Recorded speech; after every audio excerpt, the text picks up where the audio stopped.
Not everybody's going to be in the enviable position of being able to buy a boat from brand new, but unless you approach it carefully, buying second hand may not bring the degree of savings you might imagine. For a number of reasons, it can be harder and more stressful buying second hand than buying new, as very often you'll be looking at a complete package with all the take it or leave it problems that can bring. Even if you know the seller, you can never be totally certain of an outfit's history. Has the engine been regularly serviced and flushed? What maintenance has been carried out on the trailer brakes and bearings, and has there been any patched up damage to the hull? It's difficult to know what might or might not have happened to an outfit, but it should be possible to rule some potentially major problems either in or out. The best single piece of advice I would offer is never take any seller's word for anything, and never be in too much of a hurry to buy either, or you could finish up with a boatload of regrets. There are a lot of well looked after second-hand outfits out there being offered for sale for genuine reasons. Dealers and manufacturers regularly take them in part exchange from anglers progressing up through the market, and may well offer some sort of a guarantee. But there are also some poorly maintained substandard outfits out there too, some of which might look fine on the outside but are not fine in the areas you can't see. Let's start by taking a look at the focal point of the outfit, the boat. Unlike buying a trailer or an engine second hand, with a boat you get pretty much what you see, so examine it closely. The one area you will not be able to see clearly is the cavity beneath the floor. Even so, there are still pointers to look out for that might suggest all either is or isn't well. The logical place to start the inspection is the outer hull. Look for gel damage along the keel and transom edges. Gel chips are fairly easy to make good, provided they are sorted out early. Also, check for cracks where the hull sits on the trailer rollers and steer well clear of any structural repairs. This is going to be less of a problem where the weight of the hull is spread evenly across many large diameter rollers acting as pressure points. Trailers with skids made from wood fixed to a metal underframe and finished off with a wrap of carpet for cushioning also distribute the downward pressure well, but in a different way. This is the type of roller setup that has in the past been responsible for hull cracks, particularly when heavy boats without modern underfloor strengthening have been put onto them, channeling a huge amount of weight through such a small point. Trailers like the one described previously also tend to have small diameter rubber rollers spread out along the main spine, taking some of the weight of the boat through its keel. The main problem with these is that they quickly lose their ability to turn when the weight of the boat is being dragged along them, resulting in flattening or total wear through, exposing the metal shaft, which then scrapes along the gel coat of the keel. And if that doesn't damage the keel, then being lifted off the rollers by a swell and dumped down hard on the sharp edges of the support brackets certainly will. Which is why swapping upright and spine rollers for banks of side rollers makes so much more sense. Hopefully, there should be enough second-hand trailers like this one, and sufficient second-hand factory-made boats out there at the right price, to keep people away from having to consider potential nightmare buying. Thankfully, trailers and boats of the type likely to result in hull cracking are pretty much a thing of the past, but there is still the odd one or two in circulation on the second-hand market, so it does pay to know what might happen. Poor construction, either on its own or more likely in collusion with an outboard either too big or too powerful for the boat in question, can result in stress cracks, which, while they might not let water into the boat, can seriously undermine the integrity of the transom by allowing water to penetrate beneath the gel coat. Gel wear caused by the abrasive action of winching on a beach boat can also be a problem, but providing it hasn't exposed any matting, it is retrievable. If, however, the full thickness of the gel has been worn away, a protective layer will need to be glassed over it. If water between the floors is a problem, and it's not getting in via cracks in the hull, then either the floor itself or the floor well bung may be leaking. To check for this, raise the front of the boat up on the jockey wheel, then remove the floor well bung. If it hasn't got one, how can anyone check whether there is a problem or not, in which case, or if water comes out, I would walk away. Storing the boat with the jockey wheel fully extended is good policy at all times, as it helps prevent rainwater finding its way into the floor cavity through areas of damage along the floor edges or poor fitting of the floor in the first place by gravity feeding it into the floor well and out through the transom bung. Alternatively, you could fit a full cover to prevent rainwater getting access in the first place. For the reasons mentioned in the new outfit film, try to avoid rubber mounted windows, or at least be satisfied they have been fitted properly and are not loose. Bolted or riveted windows fitted on a bed of silicone sealant are a much more reliable bet. Apart from that, providing you can live with the instruments where you might not want them, or having holes left where they used to be, then all well and good.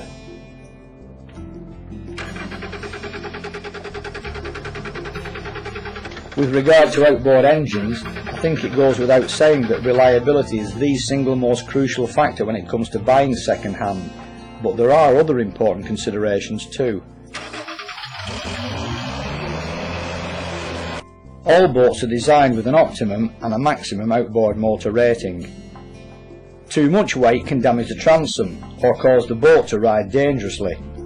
Too little and a potentially fast hull is wasted, along with the extra money needed to feed it with fuel, as it will run uneconomically off the plane.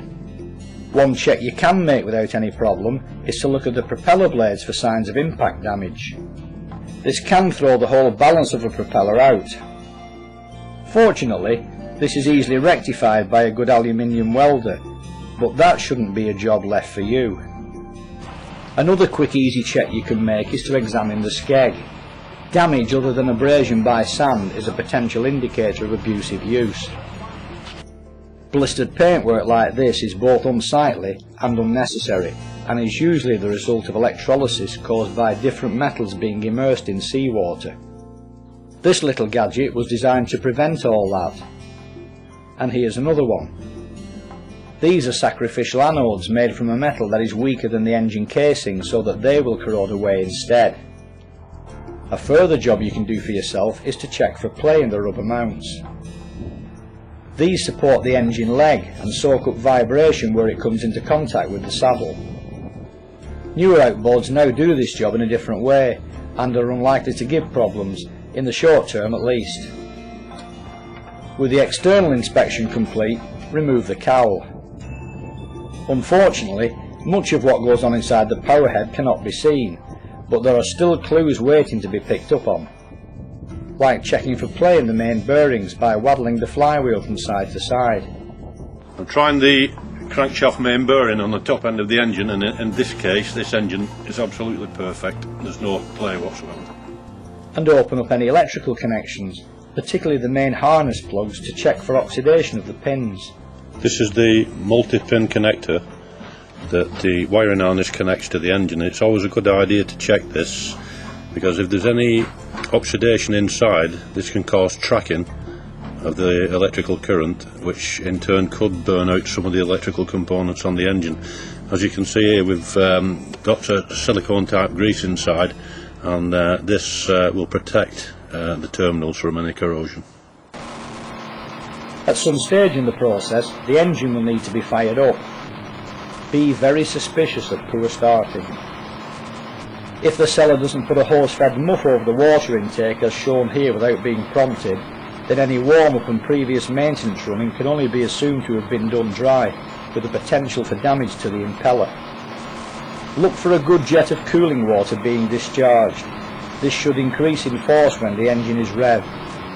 A poor water return could be due to impeller damage. Equally, it could be due to salt build-ups impeding water flow around the cooling system through not flushing the engine thoroughly after every run out at sea. All of this said, at the end of the day, you can't beat having an outboard mechanic take a look at it on your behalf.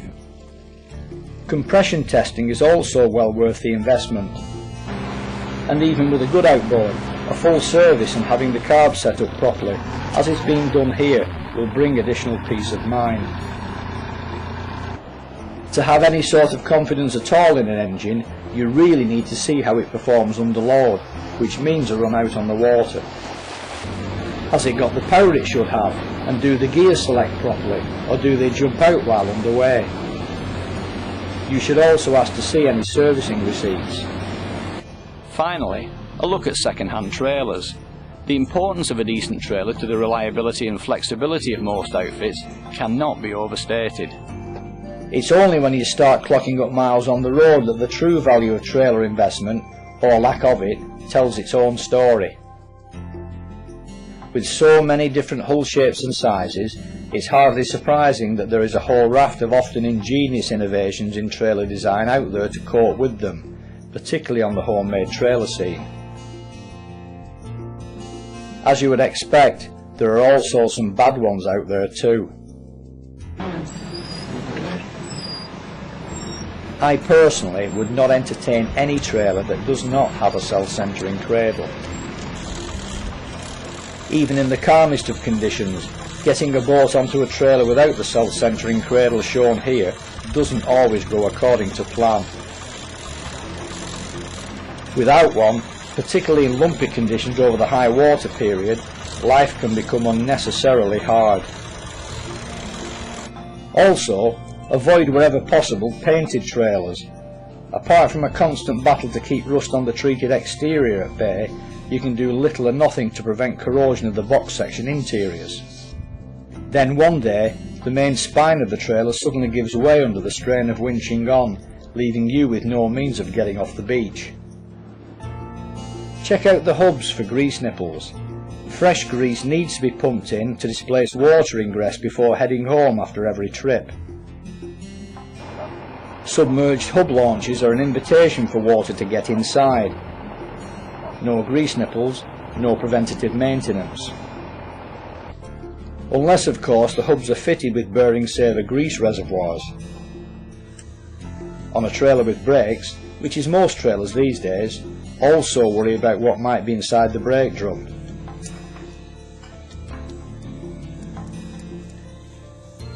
As we all know, it's difficult to keep brakes dipped in seawater in good working order.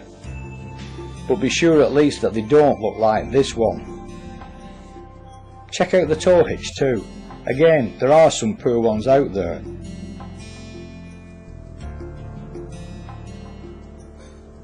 Satisfy yourself that it stays locked onto the tow ball.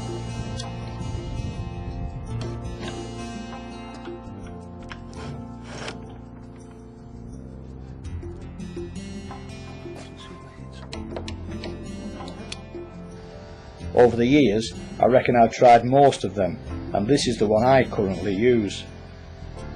Knackered flattened rollers that don't rotate won't help much either.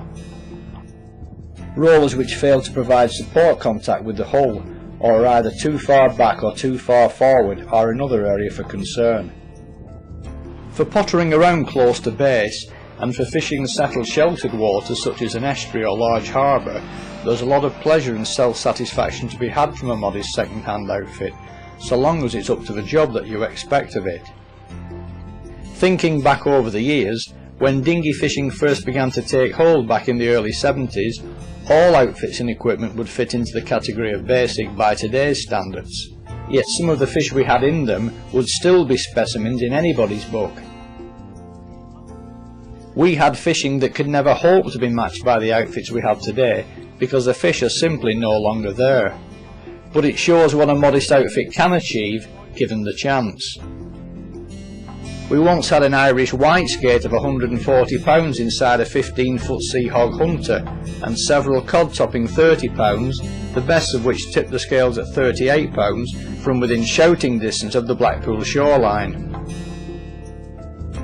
Big taupe, rays and conger also spent time on the deck of an even early displacement boat, because the boats were up to it, and despite the lack of size by today's standards, so too were the engines, because they were well maintained.